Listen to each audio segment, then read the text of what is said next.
The second Perek of Pirkei Avos begins with a teaching of Rabbi Yehuda Nasi, and in contrast to many of the previous Mishnayot, which had three brief teachings that all often seem to be connected to one another, Rabbi Yehuda Nasi gives at least four teachings, and each one is complex and they seem to be independent.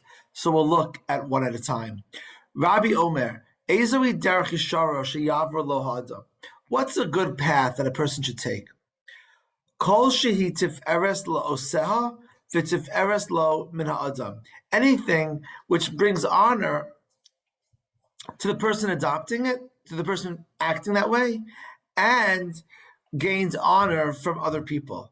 So a person should do something which is for himself or herself fulfilling and enriching, and also should be respected by other people. Of course, the Havamina, one might have thought, if not for this teaching of Rabbi Yehuda Nasi, is that a person shouldn't be lo deif achar kavod, as the other Mishnah tells us. A person shouldn't be doing things because of the way that other people will perceive us based on our actions, try to gain respect and honor from others, but should do what's right for ourselves, what's right, what God sees as right. And here the Mishnah says that no, that a proper Torah path, almost by definition, needs to be something which is respectable to others. And if it's not, there's something wrong with what we're doing, because the path of the Torah is something which should be tif'eres lo seha as well as tif'eres lo min ha'adam. That's number one. Number two,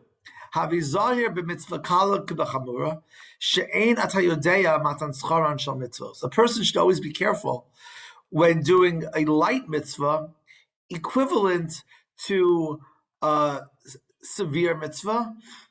And the reason is because we don't know the rewards for mitzvos. So the mitzvah, in other words, that you think is kal, translated as light commandment versus a grave one, maybe we misevaluated it. Maybe the mitzvah kala is really more important than that which we perceive as chamura. Here, the Mishnah doesn't really define what's light and severe. Presumably, it's something that we perceive as light or less important versus more important, or perhaps easy versus hard.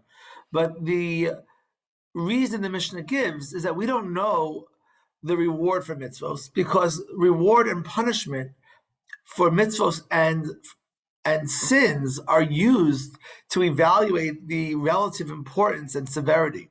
When it comes to the sins, the mitzvos lo taseh, we do know many of the rewards. We have things which get malchos, lashes, things that get the death penalty and the different levels of the death penalty, and we use those punishments to evaluate which is a more important and a more severe sin. And if a person is faced with a choice that they have to do one sin, we generally do the lesser sin. So that calculation that a person might make for sins does not exist for mitzvos, because when it comes to the mitzvos, we don't have rewards.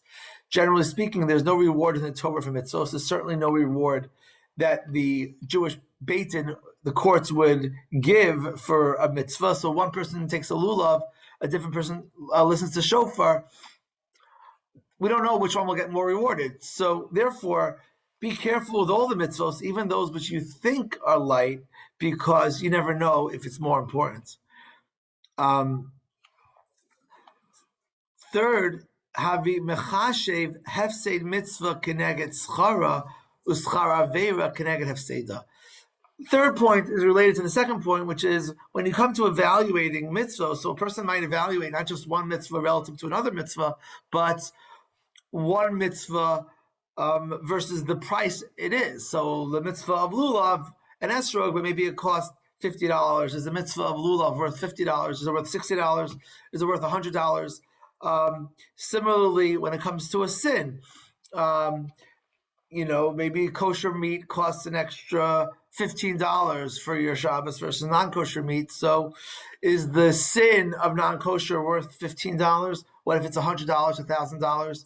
So the Mishnah says, Rabbi Yehuda Nasi says, well, you should calculate the price you're paying for doing the mitzvah, and then compare it to the reward and calculate that $15 it will cost you connected that which you lose by violating the sin.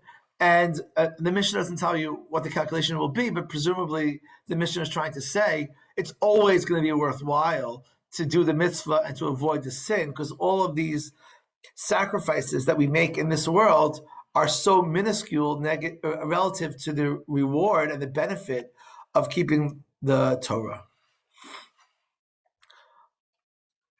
V'histakel, halachically, the halacha discusses exactly how much money a person has to expend for mitzvos, but it's pretty high, generally speaking. And lastly, histakel b'shlosha devarim v'iyat haba l'idei avera. You should always consider the following three things, and this will prevent you from sinning. Da ma lamala mimcha. You should know what's above you. It's three things which are one. Know what's above you. Answer is ayin roa, an eye that sees, ozen shomas, an ear that listens, v'chol ma'asecha b'sefer nichtavim, and all of your actions are recorded on in the good book, in a book. So everything is not only seen and heard, but is recorded forever. And knowing that, a person would never sin. You can imagine when the Mishnah was written, no one could really imagine the idea that there's an eye in the heaven that sees everything in the world. But now it's sort of very easy to imagine that there's cameras everywhere and everything's being recorded. And it doesn't even mention who is recording and who is seeing, which is obviously Hashem. And I think the reason, on the one hand, it omits it because it's obvious, but it's also saying that even if not for the fact that it's Hashem who's seeing these things and hearing and recording, just the fact that it is recorded, a lot of times when we are in front of a camera, we behave differently, even if no one's going to watch that camera. Just the knowledge that our actions are permanent and are always exist makes us feel that our actions don't just disappear after they're done, and our words don't disappear after they're said, but they're recorded forever. And just knowing that permanence to our actions and to our deeds and to our speech will change the way that we behave. And if you just think about this, then naturally we would never sin.